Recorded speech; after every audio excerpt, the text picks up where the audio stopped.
ازيكم يا اصدقائي؟ انا عارفه اني اتاخرت عليكم وبتاسف، بس انا اخر مره نزلت الفيديو كان في شهر 9، وبعدها شهر 10 جه، واحنا للاسف عارفين ايه اللي حصل في شهر 10. أم، انا ساعتها كنت لسه اكتب على الانستجرام، وكنت بحاول، يعني كنت بحاول اعمل كل اللي عليا. بس للاسف بعدها باسبوعين اليأس تملك من قلبي يعني. وللأسف هو ما كانش جهاد نفسي بس.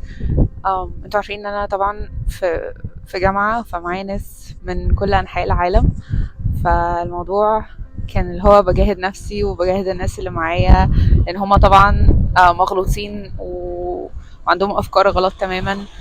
وفي نفس الوقت بحاول ان انا اذاكر واشتغل واعيش حياتي طبيعية. فهو كان شهر صعب جدا علينا كلنا، وما استحملتش بقى بعدها الاسبوعين دول. و... وعملت قفلت يعني الانستجرام ومعظم السوشيال ميديا. أم... وحاولت اركز الفترة دي واصلي وادعي كتير، لان هو ده يمكن الحاجة الوحيدة اللي انا كنت قادرة اعملها. بس للأسف ما كنتش عارفة امسك نفسي. كنت حاسة بالعجز زي ما كلنا حاسين.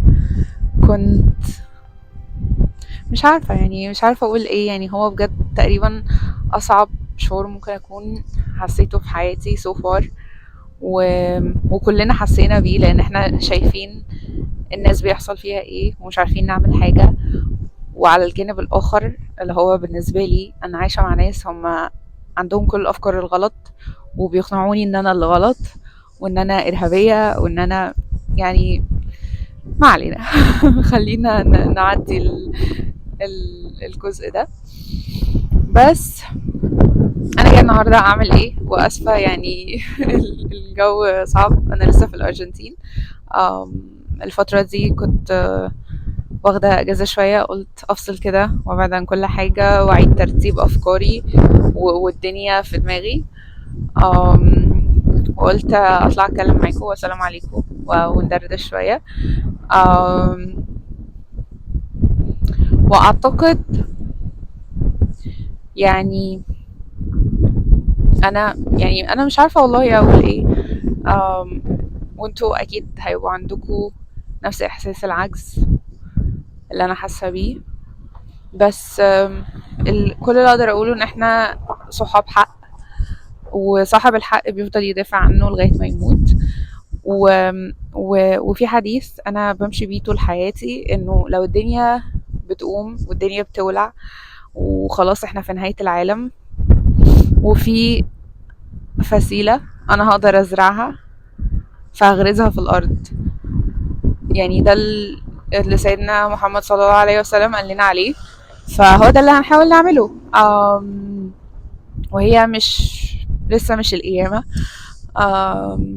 فنقدر نعمل كتير، نقدر نحاول، نقدر ندعي، نقدر نصلي، كل واحد يقدر يعمل اللي يقدر عليه، ولا يكلف الله نفسا إلا وسعها. بس والحمد لله يعني، الحمد لله 100 مرة. يعني أعتقد الفترة اللي فاتت دي عرفتنا قد إيه أهمية الشكر والحمد على فعلا أقل تفاصيل يومنا. إن احنا نصحى كويسين، إن احنا عندنا بيت، إن احنا عندنا سرير، إن احنا عندنا غطا، إن احنا عندنا مية، إن احنا عندنا أكل، إن احنا عندنا شرب. ف يعني سبحان الله، نعم لا تعد ولا تحصى. وبتخلينا كده نعيد التفكير في واحنا عايزين ايه من الدنيا دي، واحنا موجودين ليه اصلا. اعتقد هو ده اللي انا كنت بحاول اركز عليه الفتره اللي فاتت، لما بعدت عن السوشيال ميديا بالذات، لانه احنا عارفين قد ايه السوشيال ميديا توكسيك، وعارفين قد ايه ان هي بتلهينا حرفيا. اكبر distraction في الحياه، بتلهينا عن كل حاجه عندنا وكل النعم اللي عندنا، وبنحاول نخش في مقارنات ودوامات لا نهائيه. احنا عندنا ايه والناس عندها ايه ومش عارفه ايه يعني. للاسف يعني انا دايما بقول ان انا بكره الزمن اللي انا عايشه فيه ده، واستغفر الله العظيم لو دي حاجه حرام، وان انا كان نفسي اكون موجوده في اي وقت تاني غير الوقت ده، بسبب يعني احد اهم الاسباب هو السوشيال ميديا. و... وللاسف هي حاجه احنا مضطرين نستخدمها في يومنا، مضطرين نتعامل معاها، مش بس للترفيه. يعني طبعا في ناس كتير عارفة انه في ناس تانية السوشيال ميديا بالنسبة لها هي بتكيب اب مع الدايرة اللي حواليها، في ناس اساسا شغالة. يعني هي حاجة للأسف بقت جزء من يومنا، وحاجة اللي هو نقدر نتجاهلها، نقدر نتحكم فيها وما نخليهاش تتحكم فينا. وده اللي انا كنت بحاول اعمله الفتره اللي فاتت، وده اللي انصح اي حد يعمله. لو حاسس نفس احساسي انه محتاج يركز، محتاج كده يترن اوف كل الديستراكشنز، كل حاجه سيئه، ويراجع نفسه ويركز. ف انصح ان انت تاخد الخطوه دي، و وحاول كده تعيد أولوياتك وترتيباتك. لو انت بعيد عن ربنا، لو انت ما بتصليش، لو انت كان نفسك تبقى أحسن، فده الوقت، يعني ده الوقت المناسب ان انت تعمل ده.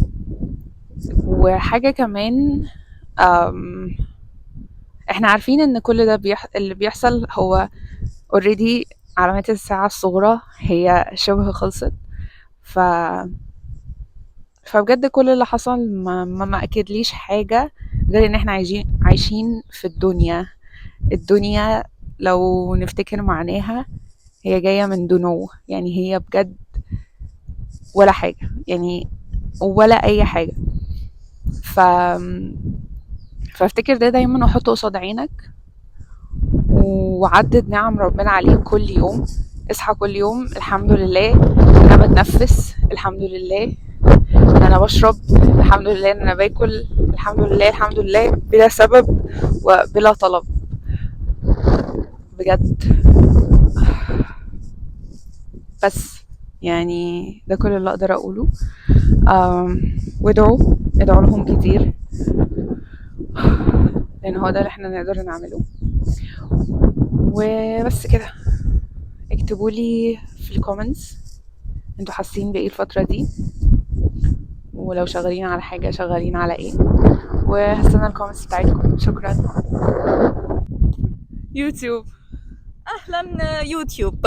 دي قناة نورين. Yes, actually you're doing good. What's the name of the channel? Noreen. Yes. Say hola. Hello. حاجات كتير اتغيرت، وبعد كده شهر 10 جه. يا ريت جاية